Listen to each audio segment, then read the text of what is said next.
Hi అండి, అందరికీ నమస్కారం. ఈరోజు కార్తీక బహుళ సప్తమి అండి. ఈరోజు ఈశ్వరుడికి ఏ మాల వేస్తే మన జన్మ పాపాలన్నీ పోతాయో, అలాగే మన కోరికలన్నీ నెరవేరుతాయో, అలాగే ఈరోజు 22వ రోజు కార్తీక పురాణంలో 22వ అధ్యాయాన్ని కూడా తెలుసుకుందామండి. శ్రీమతి రాజరాజేశ్వరి గారి ద్వారా. ఎస్ఆర్ క్రియేషన్స్ ప్రేక్షకులకు నమస్కారం. కార్తీక మాసం మనము 22వ రోజుకు వచ్చాము. ఇక్కడికి ఈరోజు బహుళ సప్తమి. ఈరోజు జిల్లేడు పువ్వులు, వాటిని జాగ్రత్తగా సేకరించి, ఎందుకంటే జిల్లేడు కోసేటప్పుడు జాగ్రత్తగా కొయ్యాలి, లేకపోతే ఆ జిల్లేడు పాలు కళ్ళలో పడితే చాలా ప్రమాదం.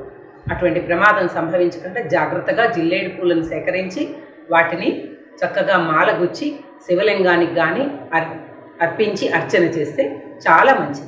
ఈరోజు కార్తీక పురాణం 22వ భాగం తెలుసుకుందాం.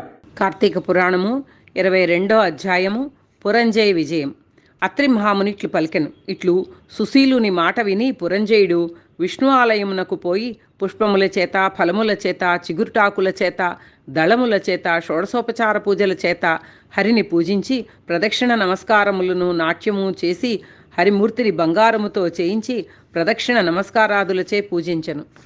పురంజయుడు కార్తీక పౌర్ణమి నాడు రాత్రి హరిని పూజించి గోవింద భృత్యుడై హరినామస్మరణ చేయిచు ప్రాతకాలమందు తిరిగి యుద్ధమునకు బయలుదేరెను.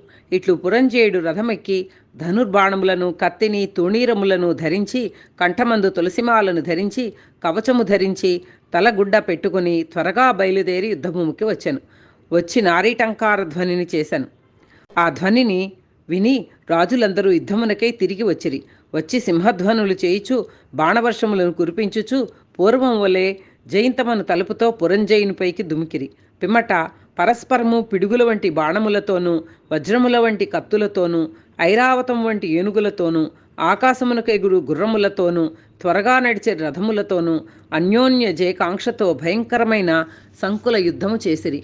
ఆ యుద్ధమందు రాజులందరూ మదములు ఉడిగి, గుర్రములు హతములై, ఏనుగులు ధరణి కూలి, బాణ శరాసనములు జారిపడి, కవచములు జీర్ణములై, అంగములు ఖండితములై, రథ గజ సాది పదాతులు నశించెను. పురంజయుని భటులు సైతము మమ్ములను రక్షించుడు అని ప్రార్థించుచుండిరి. కాంభోజరాజు తన సైన్యమంతయు హతమగుట చూచి పురంజయునికిప్పుడు జయమని తలంచి యుద్ధమును చాలించి మిగిలిన సేనలతో తన పురమును చేరెను. పురంజయుడు జయలక్ష్మీ ప్రసాదం వలన జయముందెను. హరి అనుకూలంగా ఉండిన ఎడల శత్రువు మిత్రమగును, అధర్మము ధర్మమగును. ఆ హరియే ప్రతికూలముగా ఉన్న మిత్రుడే శత్రువగును, ధర్మమే అధర్మమగును. కార్తీక వ్రతమును చేయిచు సమస్త కష్టములను నశింపచేయువాడును, సమస్త ప్రాణులకు రక్షకుడును అగు హరిని సేవించిన ఎడల సమస్త దుఃఖములు తొలగిపోవును. విష్ణుభక్తుడు తేజోవంతుడు, ఇది సత్యము. అందును కార్తీక వ్రతమందు కోరికయుండుట మరీ దుర్లభం కదా. కలియుగమందు హరిభక్తులై కార్తీక వ్రత పరాయణులైన వారు శుద్ధ వైష్ణవులని తెలుసుకొనవలెను. కార్తీక వ్రతమును చేయిచు హరిభక్తి కలిగిన శూద్రులు కూడా వైష్ణవోత్తములనబడుదురు. బ్రాహ్మణులై వేదములు చదివినను హరిభక్తి లేని వారు శూద్ర సమానులగుదురు. వేదాభ్యాసము చేసి హరిభక్తి కలిగి కార్తీక వ్రత పరాయణుడైన వాడు వైష్ణవోత్తముడు. అట్టి వానియందు హరి నివసించును. ఏ జాతివాడు కాని దుస్తర సంసార తరణేచ్ఛ కలిగినేని హరిభక్తి చేయవలెను. అట్లయినచో వానిని విష్ణుమూర్తి అప్పుడే తరింపజేయును. అగస్త్య మునీంద్ర, హరిభక్తి పరాక్రమము ఏమని వర్ణింతును? పరాశరాదులు, వశిష్ఠాదులు, అంబరీషాదులు, నగరాదులు హరిని ఆశ్రయించి పరమపదమొందిరి. హరిభక్తి యందు నిత్యవ్రతము గలవాడై తాను స్వతంత్రుడైనను అన్యతంత్రుడైనను హరి పూజాసక్తుడు కావలెను. హరిభక్తి ప్రియుడును భక్తులును హరికి ప్రియులు. హరి తన భక్తులకు ఐహిక ఆముష్మిక సుఖములనిచ్చి కాపాడును. భగవంతుడును సమస్త చరాచర ప్రభువును అగు హరి అంతయు నిండి ఉన్నాడు. అట్టి హరియందు భక్తి కలవానికి కార్తీక వ్రతము సులభమని తలచెదను. కార్తీక వ్రతముతో సమానమైన వ్రతము, హరితో సమానమైన ప్రభువు, సూర్యునితో సమానమైన తేజోవంతుడు, రావి చెట్టుతో సమానమైన చెట్టు లేవు ఓ విప్రా. కాబట్టి కార్తీక వ్రతము ఇష్టార్థములనిచ్చును. సర్వవ్రతోత్తమోత్తమము. ఇది సర్వశాస్త్ర సారము, సర్వవేద సమ్మతము. కార్తీక మహాత్మ్య బోధకమైన ఈ అధ్యాయమును నిత్యము వినువాడు విగత పాతకుడై అంతమందు హరిని చేరును. ఈ అధ్యాయమును శ్రాద్ధకాలముందు పఠించినేడలా పితృదేవతలకు కల్పాంతం వరకు తృప్తి కలుగును.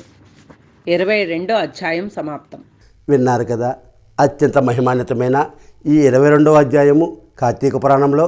మీరు కూడా ఇలాంటి లేటెస్ట్ వీడియోస్ మరింత మందికి రీచ్ అవ్వడానికి మా ఛానల్ను లైక్ చేయండి, షేర్ చేయండి, సబ్స్క్రైబ్ చేసి మమ్మల్ని కొంచెం ఆశీర్వదించండి.